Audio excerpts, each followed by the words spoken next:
Hey up guys, here's a perfectly well-tuned guitar.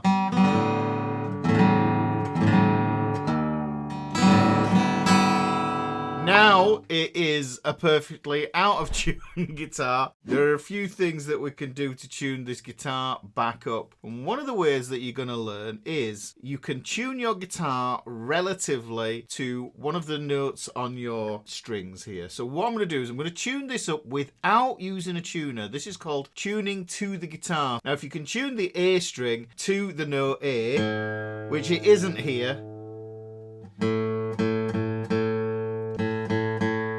I think that's an A. That's what my ear is telling me. So we're going to tune this guitar to that A string. This is called relative tuning. We tune the guitar relative to the instrument. We use our knowledge of the notes on the fretboard to help us to do this. And we use some numbers as well. So I'll go through that. Because this is an A, everything is going to be related to that string there. So if I come up here and I find where an A should be on the E string, and you don't have to remember this, you just remember the fret that I'm going to show you. So if you go from here, you go E, F, miss one, G, miss one, A is going to be here. So if I press on this note here, it should sound the same as the open A string, and you can hear it doesn't, and you can hear it's lower. So this is good for training your ear. So listen to this.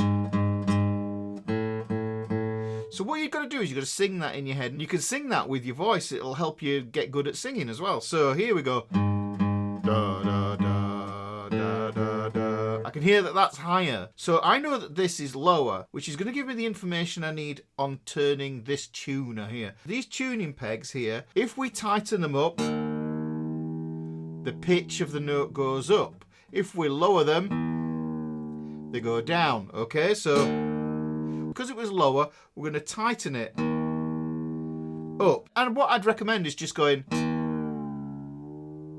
listening, and see which way is up and which way is down. Just so that you know. Then, like I say, we're going to come up to this dot here. Now, you might notice on the guitar neck, they've got dots on the side there. It's going to be the dot at the 5th fret. So use those dots as reference. Put my finger on, play it, and then we're going to play the open A string underneath. And I can hear that's really high. Da, da. I know I need to tighten that up.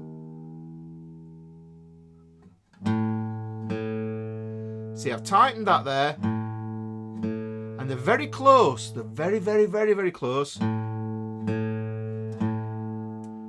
You're listening for a beat between the two notes. We're listening to hear if it's quick or if it slows down. You'll never get rid of the beat, but if you listen to those two notes together, you'll hear a modulation between the two strings. Whoa, whoa, whoa, whoa, whoa, whoa, like that.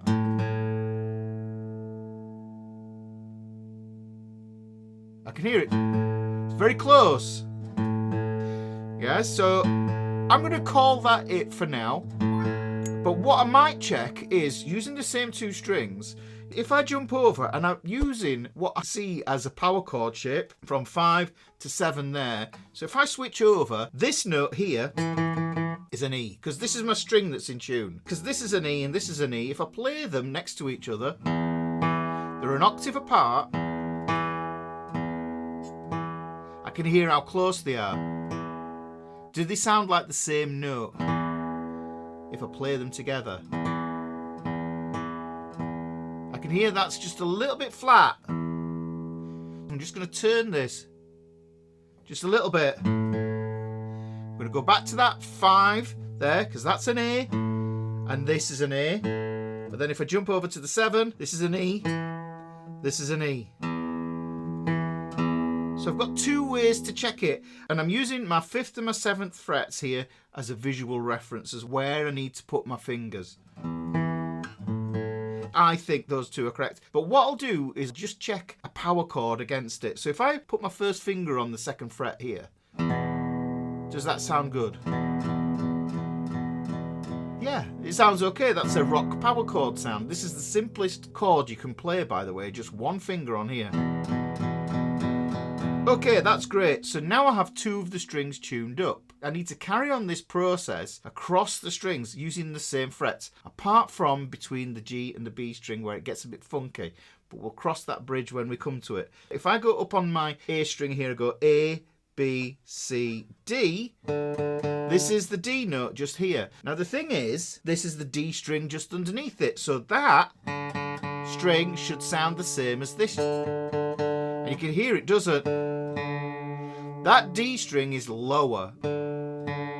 If I strum them together, you'll hear this discordant sound. It won't sound nice. Can you hear that beat? That wobble. So we get that wobble there. So I can hear that's lower. And now I know I need to tighten it up. So I tighten up the tuner. I can still hear it's lower. When I play that note there, I record it in my head. I sing it in my head. So I'm still singing it in my head. Singing it, and all I do is match the string to the sound in my head. Now let me just do that 5 and 7 fret thing again. So if I go to the 7th fret, this note is an A. Okay? D, E, F, G, A. Right? So because this is an A, and the thick string that's open above it is an A, they should sound good together. Now, to me,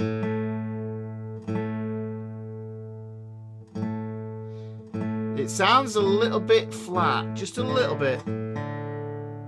I just turned it a minuscule amount there, because sometimes that's all you need. And when you tune, the important thing is to tune up to the notes. If you go over the note, then what we need to do is we need to drop below the note and tune it up to maintain the stability of the string and how it is physically seated into the machine heads there as well. That's really important. Otherwise your strings will go out of tune quickly. So we've got 5th fret there. Okay, I'm going to go back down here. Remember that power chord I had here? I'm going to make it bigger. I'm going to add an E minor shape and play the top 3 strings here. The E string, the A string, and the D string here. Yeah, those sound pretty good together there. Now that's going to be great. So now I've got these 3 strings tuned. I'm going to do the same thing. Again, I'm going to go to the 5th fret, but now on the D string. Now I can hear that it goes... Da-na. Let me play them together and see if they sound awful together. Yeah, you can hear it doesn't sound right. But this one,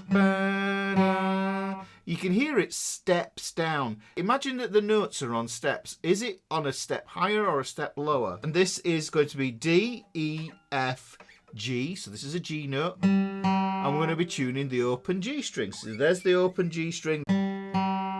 So I take that, and I know it has to go up, so I reach around and grab the tuner. Now, be careful here, because what can sometimes happen is you can grab this one thinking you're on the right one. You're twanging the string, and it sounds like nothing's happening, but you're moving the tuner, and you're going, why isn't it happening? And then you get to the E string or something like that, and you go, why is this one so badly out of tune? It's because we've been tuning the wrong one. So make sure you chase down the line of sight of the string.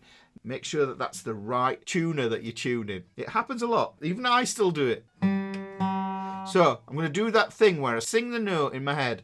So I'm singing the note.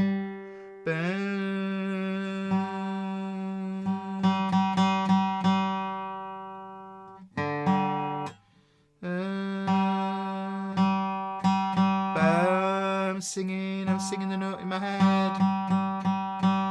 And just keep on plucking the string. Now it's important that you don't wallop the string too hard, because you'll bend the string sharp and then it settles back down into pitch. So, still a bit out. Now the G string is notoriously difficult to tune. But let me just move over and use the 7th fret again, because if we look at the G string, we go G, A, B, C, D. The 7th fret, we get a D, which is the same as the open D string. So I can hear that that's flat. Now,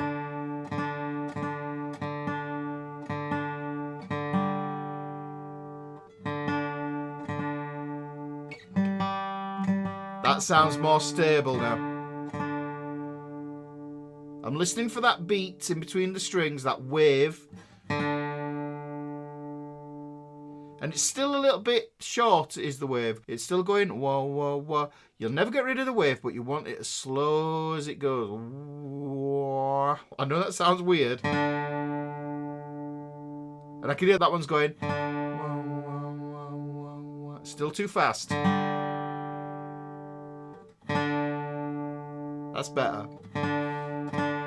I could play the power chord on the D to the G string here. I could play it here on the A and the D string here. That sounds good. Close enough for rock and roll. This one sounds great. Now, here's the thing that happens. As I go across and tune these strings, it alters the action of the neck. So we may have to go through this process a couple of times to adjust for that, because the tension varies on the neck, and the string tension pulling against the truss rod in the neck modifies the overall pitch of all 6 strings. So now I can hear this note is sharp. And the temptation would be to just drop that note down directly on the pitch that I've got there. But what I want to do is I always want to tune up to the note. This is why it's called tuning up, guys, not tuning down, okay?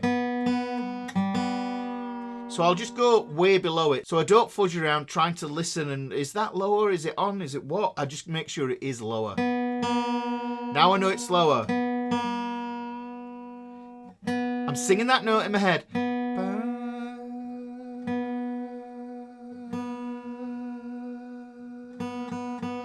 And if I sing it, I can tune my string to my voice, as long as my voice stays in tune. That's close. What you'll notice is I wasn't at the 5th fret on this one. I was at the 4th fret. Here's where it gets funky, because we have to compensate for the way that the strings tune to each other. The G to the B string is a major 3rd. If you don't know any theory, don't worry about that. All you need to know is that it goes a bit wonky down here.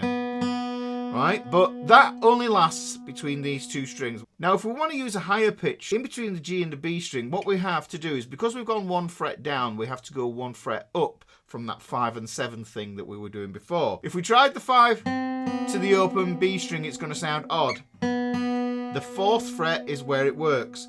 And it's going to do the same thing if we try at the 7th. Have a listen to this. It sounds off, yes?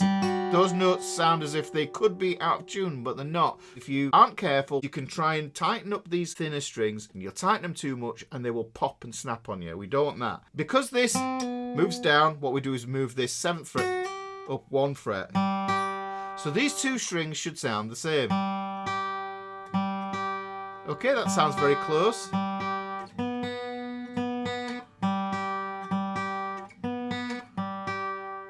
We'll use that for now. It's very, very close. Like I say, we'll have to go through the whole process again just to make sure it tightens it up. But the G string's a bit of a funny one. We'll come back to that. And I think it's always nicer to tune the G string a little bit differently and make sure it is in tune with the guitar. So that is slightly out. It's nearly in unison. And you notice, like I say, we've gone back up to the 5th fret again, because this is an E note. We're going B, C, D, E.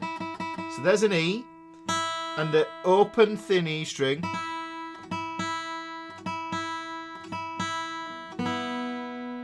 is just a little bit flat.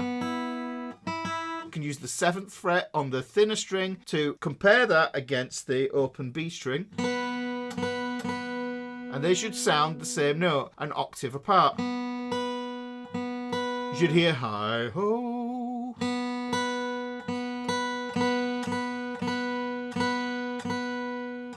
That's fairly close. Now, if I play the chord, I'm not guaranteed that this is going to be fully in tune. If I play an E minor, that's very forgiving.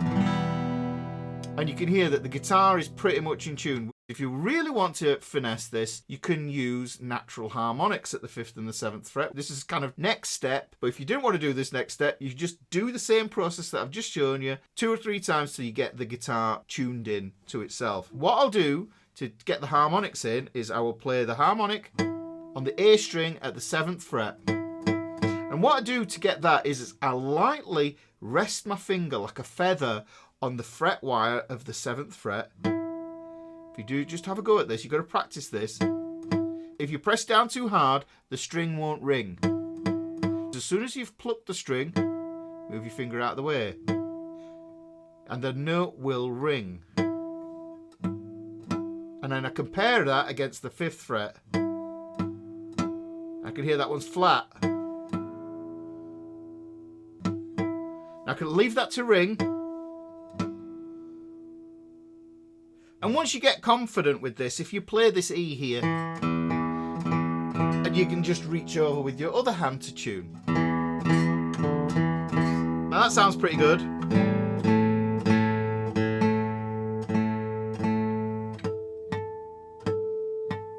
That sounds flat on the D string.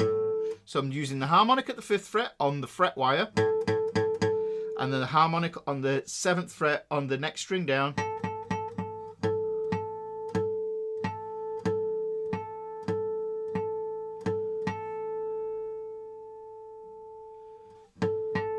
And I tune down and tune back up.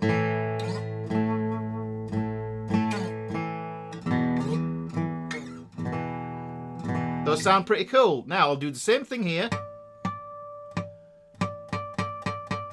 Listen to it a few times. It's all about listening, this, guys. I can hear that's a little bit flat on the G string.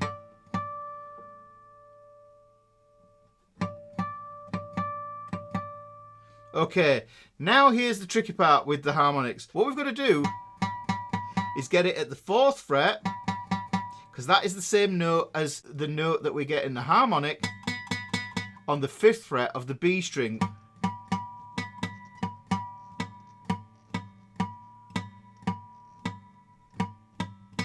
So I can hear that B is slightly sharp.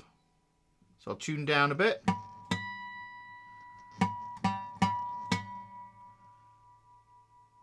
I can hear the wobble there. And then this note at the 5th fret on the B string, I get the same note on the 7th fret. I can hear that's well sharp.